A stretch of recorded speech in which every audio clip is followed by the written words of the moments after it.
Right at this point, I think almost everybody realizes that inflation is not going to be transitory like the Fed would like to believe. We've seen one commodity after the other go parabolic. Lumber was first. Then we had some base metals, tin and steel, I believe. Uh, Now we're starting to get some parabolic moves in the energy sector. Natural gas is, let me see if I can put up that chart. So you can see we're starting to get this parabolic move in natural gas. We got um, a big spike in uranium. This is uranium miners, by the way, but the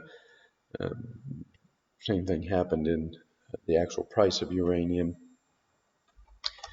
And now let me go back to oil. I think probably my best guess is that oil is probably the best candidate for the next big parabolic move. It's got to get through this resistance zone here at $77. Let me widen the chart. All right, so you can see this resistance right here. That's what stopped the rally and started this intermediate decline to come back down and test this rising 200-day moving average. We've rallied off of that aggressively. There's shortages in energy, severe shortages in coal.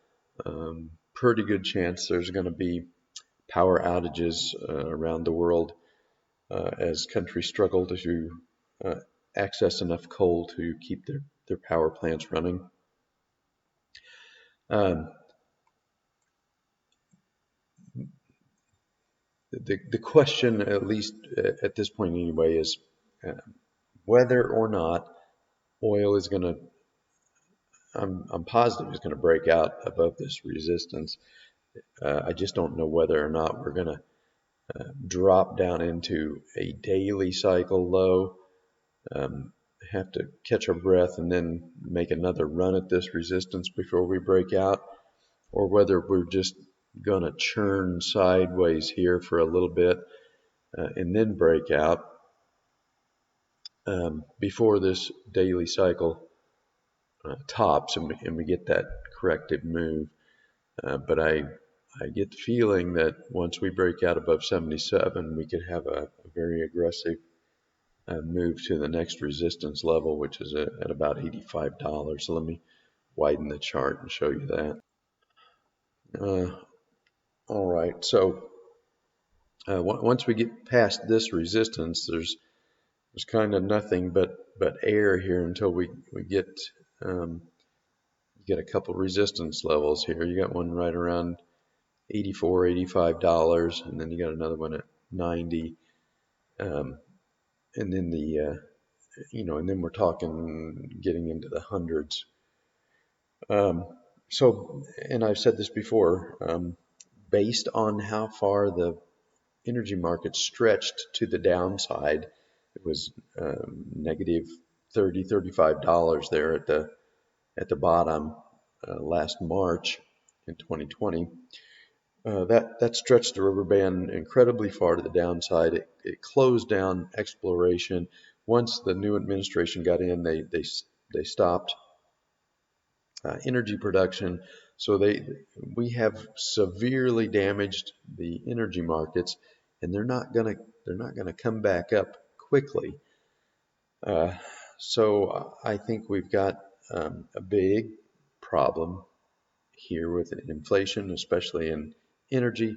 And as I've said many times in the past, if oil rallies 100% or more in a short period of time, like a year or less, that's typically what causes, well, it always causes a recession. It's too much for the economy to handle. Consumers, the middle class, their discretionary spending collapses, and then you end up rolling over into recession. So we've got an energy market here that's poised to cause some severe economic damage in 2022.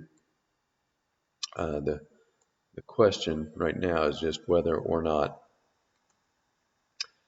uh, oil is going to drop into a daily cycle low here before it breaks out above 77, or whether it just continues to churn sideways in this little flag pattern and then breaks out um, before this daily cycle tops. Um, Now, cycles in energy can be pretty erratic. There's not a dependable timing band like there is in the stock market, and to some extent in the gold metals market. I've seen these energy cycles run as short as 30 days, 25 days, and as long as 70 days. So quite a wide timing band. So cycles aren't particularly useful uh, in the energy market, but I would say most cycles tend to run 50 days, and we're only like 20, somewhere around 25 days in this one. So there's plenty of time here for this to flag sideways, break out, and maybe even run to 85 before the daily cycle tops. No guarantee that's going to happen. We could just get a short daily cycle and drop down into a daily cycle low, and then have to try again to break that this resistance at 77. So if this does turn into a move down into a daily cycle low, then you would look for the 5-day RSI to probably get oversold. And as I've said many times in the past, during the advancing phase of an intermediate cycle, oversold conditions don't last very long before the next rally begins. So if this does drop down into a daily cycle low, you would want to buy. Well, you want to start looking for a signal to buy once the RSI gets oversold here, but there's no guarantee that's going to happen. We may just flag sideways, and then maybe next week at some point you get a explosive move up through this resistance, and then we could very well be off to the races like we were in lumber and natural gas and uranium and coal and tin and steel and all of these other commodities that have had this um, explosive parabolic move higher. I think the next candidate for that kind of a move is probably oil.